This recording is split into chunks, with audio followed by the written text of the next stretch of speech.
Hi, this is Nikki Lynn Beam from photographersblingmagazine.com, and today's tutorial is going to show you how to use our Black Magic and High Key Madness action sets. So we're going to go right in. We're going to go into Photoshop. We're going to open up our image that we are going to be working with. This is for our High Key Madness. Basically what happens when you are photographing either a high key, which means white backdrop that you want to have a glowing like sort of light bulb effect with, or you're photographing skin tones on a black backdrop, is that it's very difficult to monitor for this accurate skin tones while being able to have an accurate backdrop reading. So in this situation, you set your lighting up with a high key so that you blow out your backdrop. We know that much. But then trying to get proper skin tones, if we added extra lighting in the front of this image when we took it to really, really blow out that backdrop, we would have completely obliterated the skin highlights. And you don't want to do that when you're doing high key. It's very important that you maintain skin tone integrity first. So all of the great photos that you see with the high key backdrops or with the true black backdrops are monitored for skin tones first, and then later the backgrounds are edited in Photoshop. So we've created these action sets. One is, again, called High Key Madness, and one's called Black Magic, with this specific thing in mind. We use these action sets all the time when we're doing newborns, toddlers. We tend to do a lot of those types of sessions on either just black or white. So the first thing we're going to do is go in here and we're going to play our High Key Madness action set that we already have loaded in Photoshop. So we're going to go ahead and play that. The first thing that you're going to notice here is that all of the images, all of the tones in the backdrop did pretty much disappear.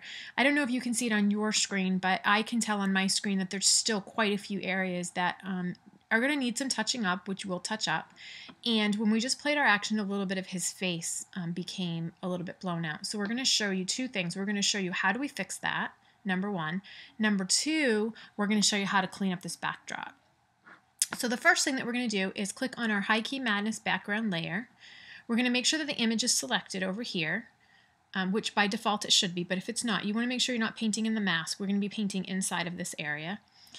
A tip for you is that when you are editing backdrops, whether they're black or white, and you want to completely tone it to all black or all white, tilt your monitor screen towards you. When you tilt your monitor screen towards you, you'll see all of these extra areas, which I'm going to highlight with my mouse here, but down here I can tell there's all of these areas that might not show up if I'm looking directly at my monitor, but will show up if I tilt my monitor or if you look at it from a higher vantage point. And the reason that this is so important is because if I were to send this image exactly like this off to my lab, it's going to print and I'm going to have these little purple or gray streaks going down my page. He might look great, but all of these are going to be here. Now, even if your lab checks for color correctness, they're not necessarily going to email you because the background isn't blown out the way that it should be. So this is why this is important. So by default, your dodge brush over here is going to be highlighted, and you're going to make sure that that is selected. So if anything else here is selected, it's wrong. You need to make sure this specific tool is selected. We want white as your foreground color, and you want to make sure that you have your image selected. You also want to make sure that Protect Skin Tones up here is not selected when you're doing the background for a white for high key only. So I'm going to go ahead and I'm going to just paint out all of these areas that I see on here. Again, you might not see them on your screen. I have tilted my monitor so that I can see all these spots. So I'm going to go ahead, just take them out, do it pretty quickly.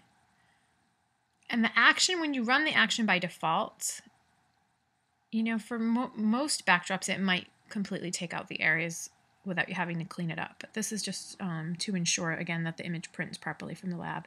So this looks really good for me. It looks very cleaned up.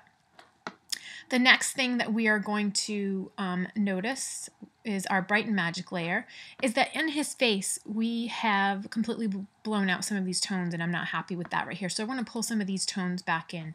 So what I am going to do to pull them back in is I'm going to make sure that the masking layer is selected on my Brighten Magic.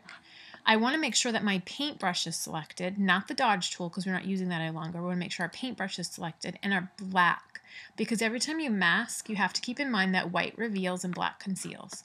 So we're going to go over this area of his face to pull back some of these tones. I don't want to pull them all back, so I'm going to keep my opacity to start with around 42%. And then I'm going to go ahead with my black brush, and I'm just going to pull in some of these tones. You can see this is darkening his face up a little bit more. Bring in some of the tones around his shoulder.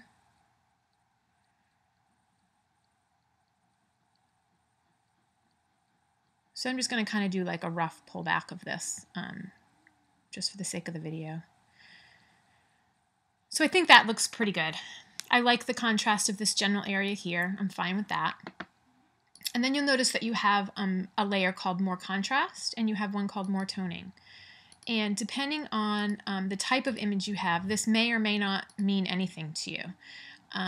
With this particular image, and it might be hard for you to see, all this did was bring back a little bit more tone through his shadow areas and through his eyes. We like that. And then the More Contrast layer just contrasted very slightly. So you're not going to notice a huge difference on those, but again, a little bit is all you need when you're doing the adjustment layer. So basically that's the Brighten Magic. That's how you use it. Hands down, worked great. And now what we're going to do is we're going to go ahead and we are going to jump over to our Black Magic. Now our Black Magic, you can see from this image, like I said before, these baby skin tones are pretty much, this is a stock image right out of the camera, so before I proof this to my client, I would definitely go in and use our newborn action set and take away some of the reds that are in his face, and I would smooth them out a little bit more. But this video tutorial is dealing specifically with the background, so we're going to go ahead and we are going to play our Black Magic, because you can see skin tones basically are great. He's creamy, he's good, but the backgrounds all through here are not dark enough. So we're going to go ahead and we're going to play. And you can see that instantly what this did was this darkened up our background, but we can still see there's some areas in through here that I'm not happy with. So we're going to go into our background layer, and we are going to, by default, this is already set. By default, this should select your background image. You want to make sure that he's selected and not the masking layer. And again, this masking layer will do the same exact thing as what I had showed you in the previous video. So we're going to make sure he's selected. Now we have our burn brush, and now we're going to make sure that our black is our primary color. So if it's not selected as your primary color, go ahead and select it. We want to make sure that shadows is selected up here, and by default it should be. And we want to put our exposure at 100%. And for the Black Magic, we want to make sure that our protect skin tones, we want to make sure we protect them. Because what will happen is if you don't, because the darker areas of a portrait image can linger into the darker tones of the black, you'll actually end up getting his skin, which you don't want to do. So you go ahead and pick the brush size that you want, and then we're just going to click over these areas in this image that we feel needed to be darkened up some.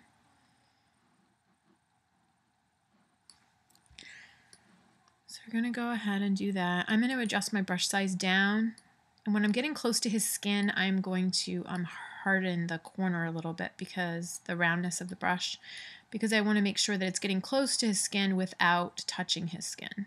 And I have preserved the skin tone layer, keep in mind. However, the darker areas of the shadow, and you can see already where some of this tone has gone up into his skin. So I'm going to actually show you. I'm going to go across here and say, oh, didn't like that. So what you're going to do, again, click on the masking layer. White reveals, black conceals. You're going to go pick a paintbrush. You're going to pick black this time because we want to get rid of this. And we want to put this at 100% to get rid of what we just painted over. And then you're just going to pull back his regular skin tones. Now, so if you've gotten any of this down in this area, you will want to take it off his skin. And then the rest of these layers will be to darken tones. You can see you can pull this down, you can pull this up. If it's darkened the area too much and you're not happy with it, or if you had a background or a hair highlight and it took away too much, you can adjust this layer. For this purpose, we're going to leave it at 100%. And then also our retone, you'll see lightens up the image just a little bit, because when you add your Blackmagic background layer, it does play around with some of the hues in the photo. So if you just play around with the opacity of this, and some images you might want it at 100%, you might want it at 50, you might want it at 10. I don't want any of these red tones that you see in through here to be in the final picture, so I'm going to make sure that I pull this up to 100% to make sure his skin's retoned. And then the lighten tones, which by default is not on. To turn it on, you just click the little eyeball, and you'll see this gave him a little bit more brightness, a little bit more creaminess, and removed a lot of the red that was in the photo from before. Again, in those shadowy type areas. So you can determine for yourself if you want this on, if you want this off, or again, you can play around with the adjustment layer. For this particular image, I really like this just like this. So again, you'll see this is your after image before Blackmagic. This is your, here we go. This is our before image, and this is our after image. And you can tell, like, this adds such a classical touch. This is why Photoshop is so important. This is why post editing is so important, because monitoring for skin tones and monitoring for backgrounds when you're dealing with black and white is really, really difficult and almost impossible to do in some situations. So again, this was the before sock image, and this is the after image that will now be delivered to the client. Of course, we'll run our newborn action set on that, but that's just my little plug for that, because we do love the action set so much. So again, this is Nikki Lynn Bean from photographersblingnmagazine.com.